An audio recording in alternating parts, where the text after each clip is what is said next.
ẹni tí ọlọ́wọ́ khalwa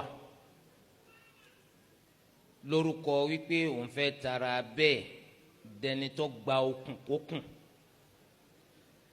eléyìí báyìí khalwa àti gbogbo ntọ́jọ́ máa kéèyàn hara rẹ̀ mọ́bì kan ló kọ wípé òun ṣe riyadọ̀ kóun lè bá wà sọ́là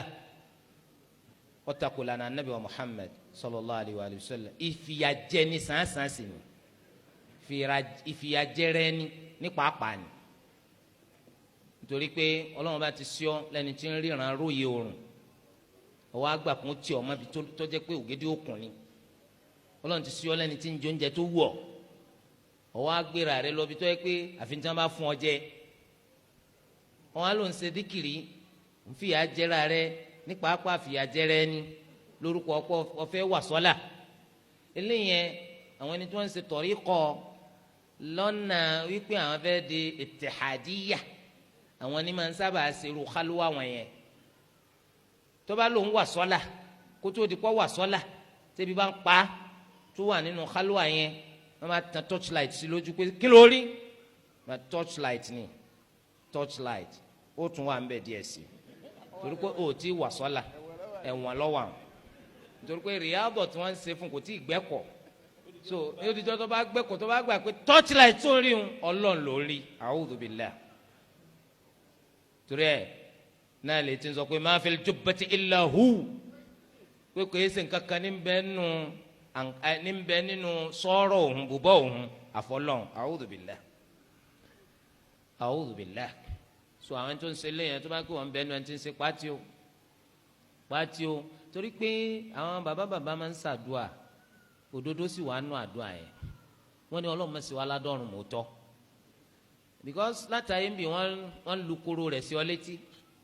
wọ́n sì ń pariwo rẹ̀ sí ọ létí ọkọ̀ láti gbà oníkọ̀sọ́nà ń bẹ̀ ó dájú pé èèyàn dàdọ́rùn mọ́tọ́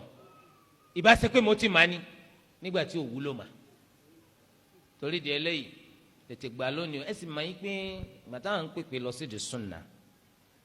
àwa náà máa sọ yìí pé Sunnah lọ́nà torí kìtàbù Sunnah tọ́ka sí i sẹ́mi pé tó náà fẹ́ sí yàn lọ́nà òun náà máa mú àwọn àlọ́ wá lóríṣiríṣi àlọ́ làwọn máa pa lóríṣiríṣi tẹ́lómi bá ti gbá àlọ́ ó lè ti tọ́ ara pé Allahu Akbar so látàrí pọ́ gbá àlọ́ torí ẹ̀ èyí tó gbọ́nú àlọ́ ti tó padà sí di al-kitab wa Sunnah náà lẹ́sẹ̀ rí i pé àwọn tí ń pèpè lọ sí di kìtàbù Sunnah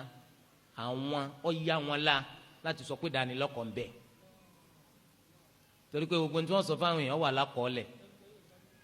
tó ẹlòmíì ńkọ́ kó náà ṣe ẹ̀yin náà pè dánilẹ́kọ̀ọ́ kárí ń tẹ́ sọ torí ẹ̀ ló ṣe jẹ́ pé ó ti yẹ kó ti máa yó ńlá káì àwọn eléyìí ó tọ́ ní àwọn ń pè yẹn lọ sídìí rẹ̀ àwọn òsì ní pé o ṣe kálúwà kankan kálúwà pé kíni kí ló sọnù tó a jẹ pé kálúwà ló ti rí eléyìí jẹ bó ṣe jẹ lẹ́yìn rẹ̀ obìnrin tí wọ́n ń gbààwẹ̀ torí pọ́ jẹ gbèsè ńfẹ́ kọ́ lọ́wọ́ bò ń san gbèsè òun kò sí tó burú nínú kéèyàn ò sì sẹ́ẹ̀rì kó fi ṣàtẹ̀gùn síwájú Ọlọ́run láti fi tọrọ dáadáa lọ́dọ̀ Ọlọ́run eléyìí ń bẹ ní ọjọ́ kan nínú àwọn nǹkan mẹ́ta tá a lè fi ṣàtẹ̀gùn síwájú Ọlọ́run ká sì sẹ́ẹ̀rì síwájú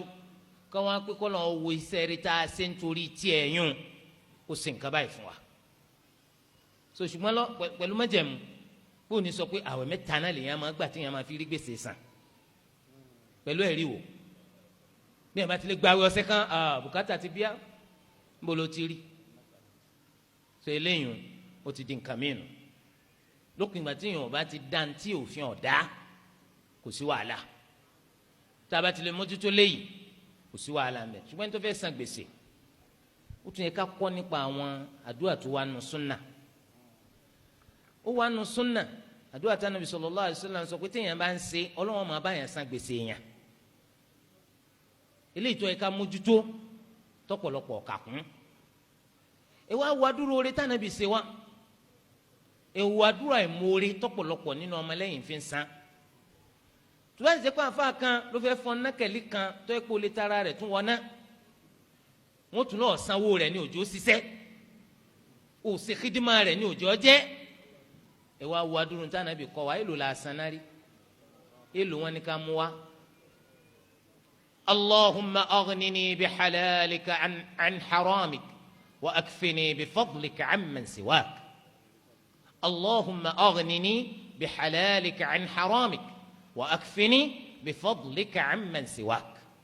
Ànábì lẹ́ni tí bá ń ṣe Ọlọ́run máa bá a san gbèsè. Ẹnìkan wá ní sádùn àyè lásán ẹ tún mú mi wá